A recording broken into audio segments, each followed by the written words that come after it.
Hey everyone, it's ENDYMION, and the saga that is Space Marine 2 keeps on going, and now it seems like not only are some reviews getting called out rightfully for being genuinely awful, but the new woke fanbase that is nestling its way into Warhammer have also been getting exposed lately as well. And to say that what they've been saying is insane, well, that would be an understatement, you'll see. And beyond this, I want to look into another developer and how the LGBTQ+ community is asking him to denounce his supporters, and we'll get into that one later on too. Firstly, Space Marine 2 is obviously out right now. It sold over 2 million copies in its opening week, and has officially had the best opening player numbers on Steam for a Warhammer related game ever. It's a big achievement all around, and I'm glad people are enjoying it. Of course, there were reviews for the game, and some of them kind of prove how, as always, games journalists, well, they kinda seem allergic to not allowing their own moronic takes to overshadow the rest of their review. Sometimes it's tone deaf, and then there's reviews like this one from PC Gamer, which I would argue is such an ill-informed review that it should be redone due to how bad it is, and you'll see what I mean. As PC Gamer's review states, after a rip-roaring first impression, the long-awaited sequel quickly runs out of steam. They also gave the game a 6 out of 10, which if you're a game publisher, this is the kind of review you'd never want for your big budget game. The review quickly states that they found the game's campaign exhausting and couldn't wait for the story to end. So, great first impression there, PC Gamer. It definitely sounds like the right person for the job to review this. However, they do praise the game's hero Titus and found the game's architecture and world design to be great. They also found Saber Interactive's swarm technology to be one of the best parts of the game, which if you don't know, Saber also made the game World War Z, where they made systems in order to help sustain hordes of zombies on screen, hence it being called Swarm, of course. The same tech is being used in Space Marine 2, which is why when you got dozens of Tyranids on you and you see thousands of them in the distance, that's Swarm working its magic. It sells the spectacle, and I think we can all agree that it's pretty amazing to see. I'll read you some of what this reviewer said, because you'll quickly realize just how bad it is. They said, and I quote, "For your first couple of hours of fights, it looks and feels awesome, but unfortunately, it's not long before cracks start to show. The biggest problem is those executions, which at first feel so cool. Other than the swarming minions, every enemy will enter that stunned state once they're at low enough health. And because executions are one of your only ways to mitigate damage, it's always to your advantage to perform them. The result is that you're constantly sprinting between flashing red foes to watch the same canned animations over and over. A problem that only escalates as the game sends increasing numbers of elite troops at you in its later stages. Your two AI companions, fellow Space Marines Gadriel and Charon, will even stun enemies for you and politely leave them for you to finish off while foes around you stand awkwardly, waiting for their turn. At first I found the absurdity funny, but even that wore thin before long. The whole system of combat is warped around this one mechanic. For example, because executions have to be performed at melee range, and are so vital for staying alive, long-range combat is largely pointless, despite the array of scoped weapons that cater for it. But equally, the various close-range guns have little use either, because at that range, you might as well as just draw your melee weapon. And their lack of versatility will leave you caught out against certain enemy types. The sensible choice is always just your standard mid-range bolt gun. That's thematically appropriate, perhaps, but not ideal in a game that already struggles to offer variety in its repetitive combat encounters that far too often simply see you fighting the same small number of enemy types over and over. Beyond that, fights simply feel rough around the edges. Parries are oddly inconsistent. Some attacks come with a huge flashing indicator and a giant timing window, while others aren't telegraphed at all and are easily missed in the crush. Against some attacks, parries will automatically kill or stagger the foe, but for others they don't. Instead, you want to try and parry or dodge with perfect timing, a window that itself feels inconsistent, in order to be able to perform a bolt pistol countershot and recover some shield. But then sometimes simply a charged melee attack will get you that countershot instead. None of it quite clicks together. The whole combat system is simply messy in this way. It feels like the developer iterated on it several times, but forgot to go back and delete their old work, so multiple clashing ideas sit jumbled together. There are individual elements that work well. Titus feels huge without being slow or unresponsive. Iconic Warhammer weapons such as the Thunderhammer are as impactful and empowering as they should be, and there's a great gory sense of humor to the animations. But it doesn't add up to a coherent vision, and over the course of the campaign, the charm of the parts that do work is tarnished more and more by the repetition and frustration of the ones that don't, end quote. I'm sure you heard a few things there and went, huh? More than once, like I did too. Firstly, saying that animations for the finishers are repetitive, I mean, that's more of a choice, isn't it? There's well over 50 finisher animations in the game, there's even a trophy in order to see over 50 of them as well. Saying that finishers are a bad way to build your armor is dumb because it's a core mechanic. It's like saying that Doom 2016 and Doom Eternal are repetitive because you also gotta do finishers in order to gain health packs or ammo based on the enemies you kill and how you do it. I think all of this is fine, and it makes perfect sense considering if you're in close range combat, being able to finish an enemy and then gain a boost to your armor, that seems like a really good design choice. You also don't need to do it constantly either. It sounds more like this reviewer is coping with the fact that they are not very good at the game and didn't want to dodge or move or do literally anything else. Also saying that parrying times are inconsistent, that's weird as well. Sure, at first maybe, until you actually understand how to do it properly, it may seem that way. But you can parry pretty fast, and it does end up making more sense. There's a big blue flashing icon indicating you need to parry. It's not exactly hard to see.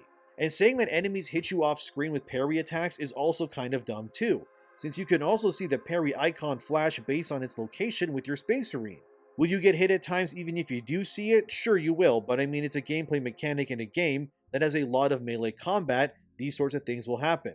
But if they're happening 9 out of 10 times for you, the problem may not be the game, but you instead. I consider it like Sekiro with its parrying and dodging mechanics. At first they may seem overwhelming, but once you wrap your head around it, the entire game becomes a dance of knowledge over violently smashing buttons in order to survive. But the part that just made me go, this review has lost its cause, was when the reviewer said that Space Marine 2's various weapon types are pointless to use.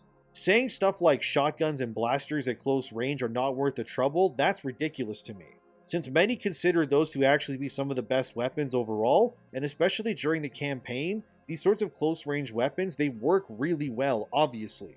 And again, if you're in close proximity to enemies, which weapon makes more sense to you, a sniper or a shotgun? The choice is obvious, well, for most anyway. But again, this review just kind of sounds like it was written by someone who didn't bother learning anything the entire time they played it. And circling back to animation finishers, it's likely the reason why this person was seeing the same ones over and over again was because they were just using the same weapons and loadouts.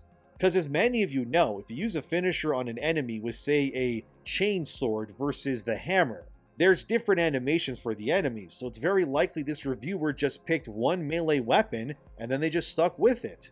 But if all you use is the same weapon for every encounter, yeah, that's definitely going to diminish your gameplay experience, because you refuse to use anything besides what you've already grown accustomed to.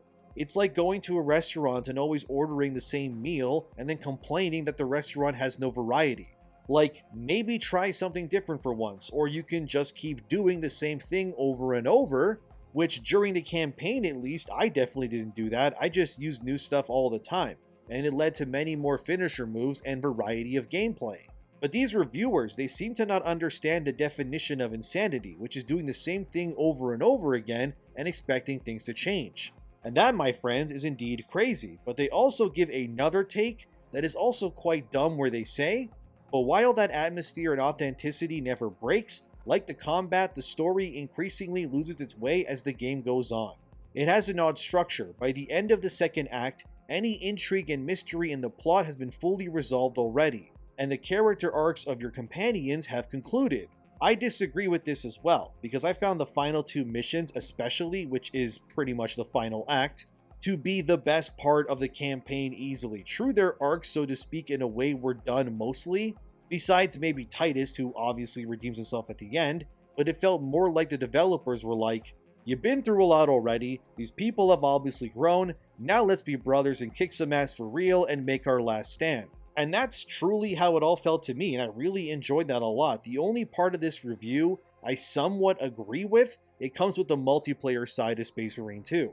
Personally, I don't think Eternal War is the best. It's fine for what it is, but it is the definition of jank, and it also lacks a lot of polish when you compare it to the competition that is out there and how multiplayer works in PvP. I understand that maybe Saber isn't exactly known for this kind of gameplay mode per se, but for a mode that is mindless and meant to be replayed, the Eternal War section, yeah, it definitely could use a lot of work. The maps feel rather claustrophobic, and there's nothing really interesting happening really during Eternal War. It's simply a battle of attrition where you turn corners and hope you react faster than the other person, I guess. But in the game's defense, I haven't played Eternal War too much yet, but I do think it is rather undercooked based on what I have played.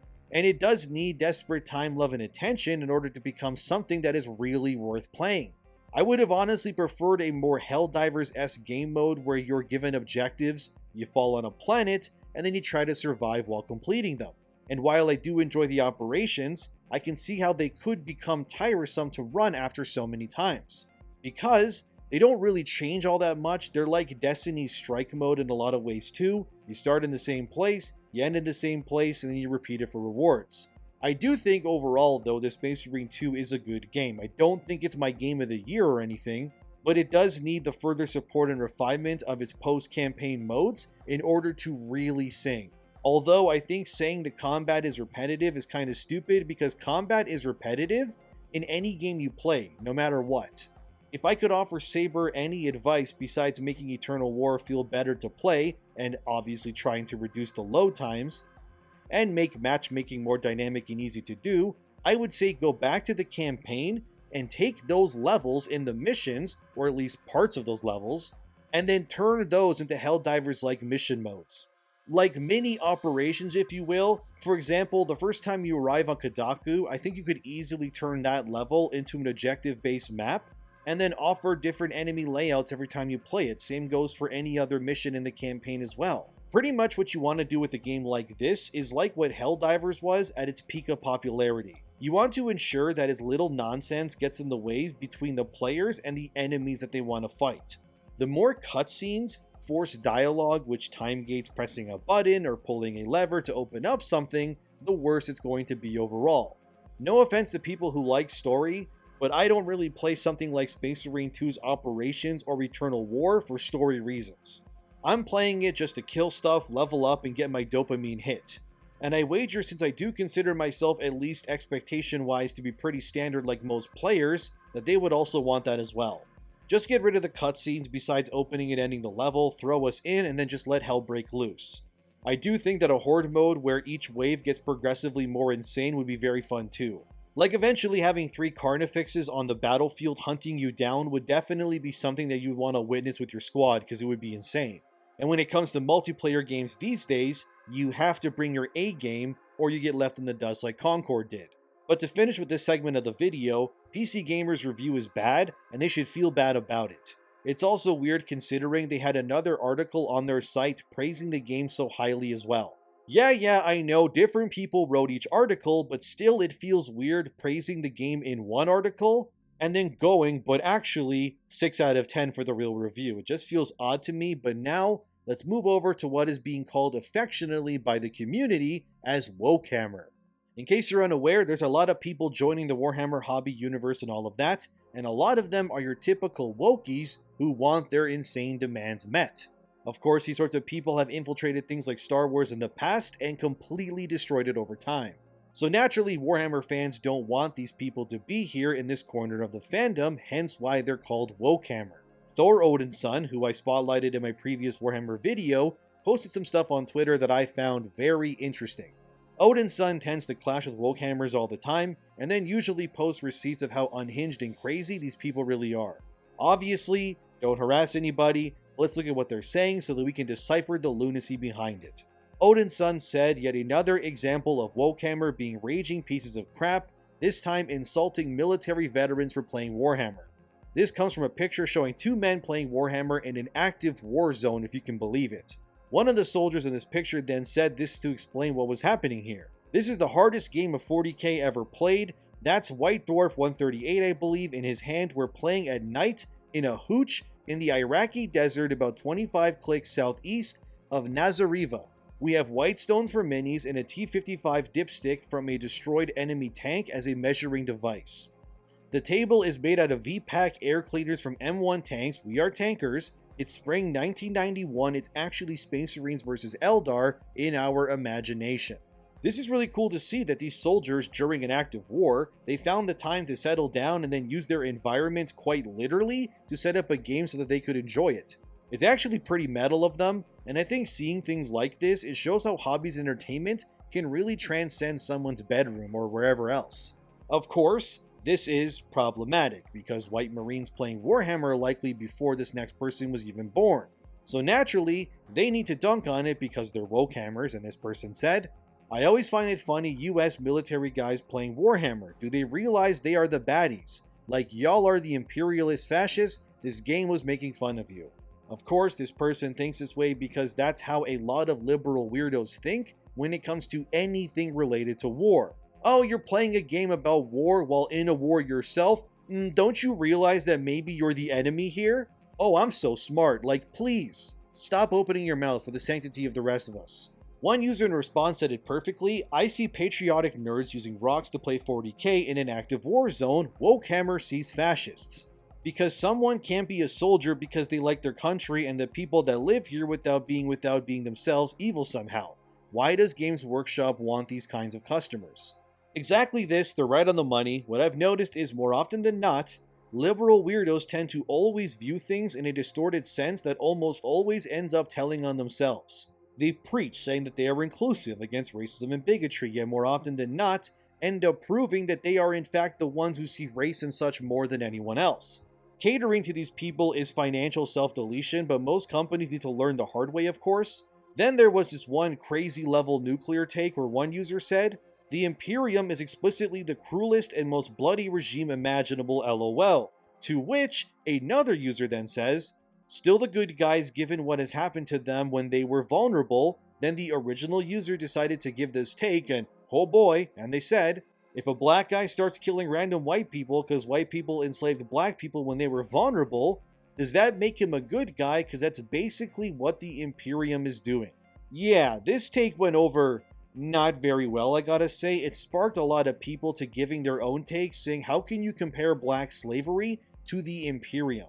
And this all just reminded me of how woke leftists always find a way to bring race somehow into something else. It's sort of like how in D&D when weirdos say that orcs are problematic because they are racist depictions of black people, yet nobody with a functioning brain looks at an orc and sees anything besides what it is, which is, obviously, an orc. And when these people oust themselves like this, you kinda just gotta hit them with the, "So you think orcs are fantasy versions of black people? Like, are you being serious here?" And this image kinda just explains this further, where it says, if you look at this and see this, then you are not racist. But if you look at this and see a black guy, well, you are super racist, and yeah, I agree with that. It's kinda crazy how brainwashed some people really are, and how unable they are to differentiate between sci-fi or fantasy concepts from the real world. Like, they'll see orcs getting blasted and think to themselves, somehow this is racist towards black people. Like, can you just not bring the real life stuff every time you are trying to enjoy something that is clearly not real? Is that possible at all with you people? This is low-key why a lot of stuff is so tainted, because a lot of current day creators, whether it's games or whatever else, they can't seem to shift reality out of the way when they're making fiction these days. It all has to have some sort of socio-political angle, or be on the nose and not hide it at all, like say Dustborn, for example. Like, I pray that these people never discover or play the Mass Effect series at all, because they will definitely start making insane comparisons like, oh, the humans are the white people because they're the saviors, but they'll look at like the Solarians and they'll go, oh, they gotta be Asian because they're skinny and pale and have darker eyes. Trust me, I'm very smart.